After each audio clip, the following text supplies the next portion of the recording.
पहले चीता पर जिंदा हुआ, फिर हॉस्पिटल में मूक बधिर की मौत। शमशान से लौटने के 12 घंटे बाद तक सांसें चलती रही।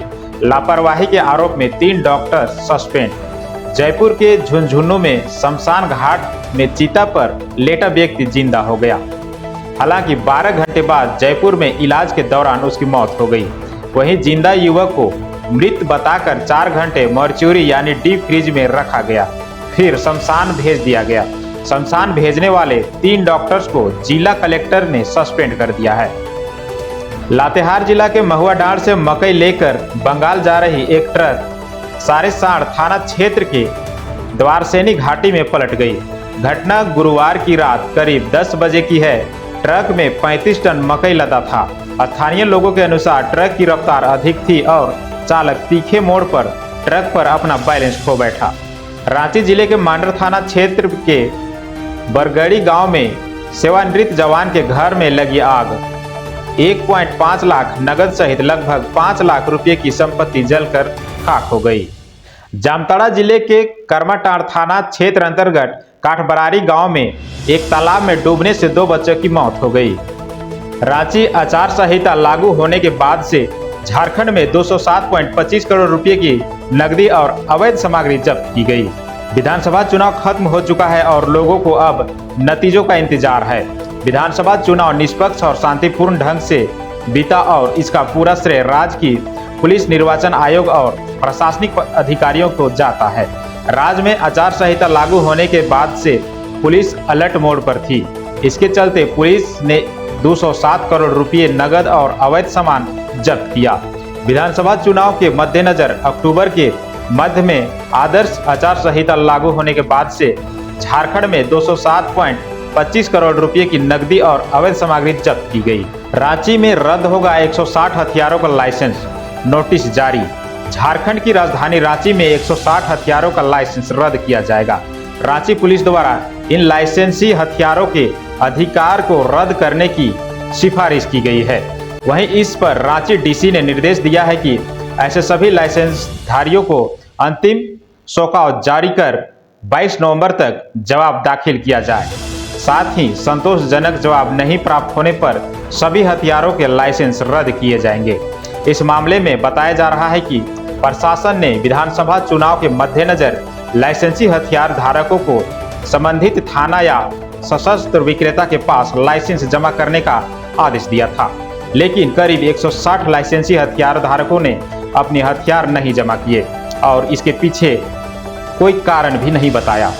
लातेहार नवादा मार्ग पर पिछले दिनों तुबेत कोल माइंस से कोयला परिवहन कार्य में लगी 5 हाइवा में जेजेएमपी के उग्रवादियों ने आग लगा दी थी।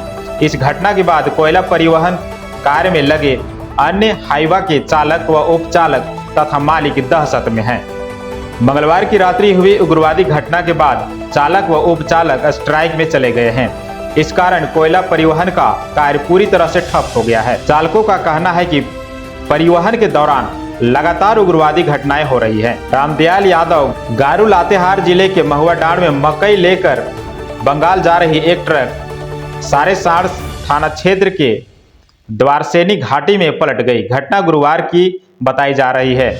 ट्रक में 35 टन मकई लदा था। स्थानीय लोगों के अनुसार ट्रक की रफ्तार अधिक थी। गुमला पुलिस ने किया सातिर मोटरसाइकिल चोर गिरोह का पर्दाफाश, 5 गिरफ्तार और 6 बाइक बरामद। इस अपराधियों के पास से पुलिस ने 6 मोटरसाइकिल, 1 रेडमी कंपनी का मोबाइल तथा 2 फर्जी रजिस्ट्रेशन कार्ड भी बरामद किया। छापामारी दल ने थाना प्रभारी गुमला सुरेंद्र कुमार सिंह, पुलिस अवर निरीक्षक मुनेश तिवारी, राजेंद्र मंडल, हिमांशु शंकर, गुमला थाना हवलदार रमेश राम एवं आरक्षी औरंगजेब खान एवं थाना के सशस्त्र बल के जवान शामिल थे। विधानसभा चुनाव 2024 को लेकर 23 नवंबर 2024 को होने वाले मतगणना को लेकर उपायुक्त सह जिला निर्वाचन पदाधिकारी रांची वरुण रंजन द्वारा सभी मतगणना से जुड़े पदाधिकारी कर्मियों की ब्रीफिंग करते हुए आवश्यक दिशा निर्देश दिए।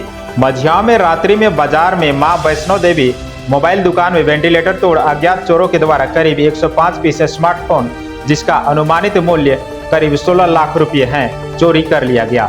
उक्त घटना के संबंध में वादी सुमित कुमार पिता सुग्रीम प्रसाद ग्राम थाना मझियाव जिला गढ़वा के लिखित आवेदन के आधार पर मझियाव थाना कांड संख्या 112/2024 दिनांक 16/11/24 धारा 331 4/305 BNS दर्ज किया गया। उक्त चोरी की घटना की संवेदनशीलता को देखते हुए पुलिस अधीक्षक गढ़वा के निर्देशानुसार अनुमंडल पुलिस पदाधिकारी गढ़वा के नेतृत्व में एक टीम का गठन किया गया। गठित टीम के द्वारा अनुसंधान के क्रम में तकनीकी साक्ष्य के आधार पर घटना से संलिप्त अपराधकर्मियों का पता लगाने एवं मोबाइल के बरामदगी हेतु विभिन्न जगहों पर लगातार छापेमारी किया जा रहा है। पलामू डीलर पर 2 महीने से राशन नहीं देने का आरोप लाभुकों ने लगाया। इसकी सूचना प्रखंड आपूर्ति पदाधिकारी को दी गई। यह मामला पलामू जिले के पाटन प्रखंड के सगुना पंचायत के खरोंधा गांव का है। डीलर हरदेव मांझी हैं। आरोप है कि डीलर द्वारा अक्टूबर व नवंबर माह का राशन लगभग 50 लाभुकों को नहीं दिया गया है। इस मामले में पंचायत की मुखिया मंजू देवी डीलर के घर लाभुकों के साथ पहुंची एवं लाभुक को 2 घंटे तक डीलर का इंतजार किया, लेकिन वह नहीं आया। इसकी सूचना प्रखंड आपूर्ति पदाधिकारी को दी गई। मुखिया ने कहा कि जरूरत पड़ी तो उपायुक्त से मिलकर डीलर के खिलाफ कार्रवाई की मांग करेंगे। बिहार के भागलपुर जिले के पीपरपैती में एक घर में अचानक आग लग गई। हादसे में घर में सो रहे एक महिला और 2 बच्चे समेत 3 लोगों की मौत हो गई। वहीं पिता की स्थिति गंभीर बनी हुई है। छत्तीसगढ़ के सुकमा जिले के थाना भेजी इलाके में सुरक्षा बलों और नक्सलियों के बीच मुठभेड़। इस मुठभेड़ में 10 नक्सलियों के मारे जाने की सूचना है। साथ ही इंसास AK-47 SLR और कई अन्य हथियार बरामद किए गए हैं। बड़कागांव थाना के बगल में गुरुचट्टी बेल चौक के पास अहले सुबह 5:30 बजे ढेंगा कॉलोनी से फोर्स लेकर जा रहा बोलेरो अनियंत्रित होकर बिजली के खंभा से जोरदार टक्कर मार दी, जिससे बिजली का खंभा क्षतिग्रस्त हो गया। इसी बीच हो हल्ला होने पर ग्रामीण जुटे और कंपनी की गाड़ियों को सुबह 5:30 बजे से 8:30 बजे तक रोक दिया, जिसके कारण बड़कागांव, रांची, पतरातू, भुरकुंडा, उरीमारी, साढ़, विश्रामपुर, बलिया, बादम, हरली से आने वाली गाड़ियां जाम में फंस गई। बड़कागांव पुलिस की सूझबूझ से मामले को शांत कराया गया और खंभा बदलने का आश्वासन पर जाम को हटाया गया। वहीं दोपहर को बिजली खंभा को बदल भी दिया गया।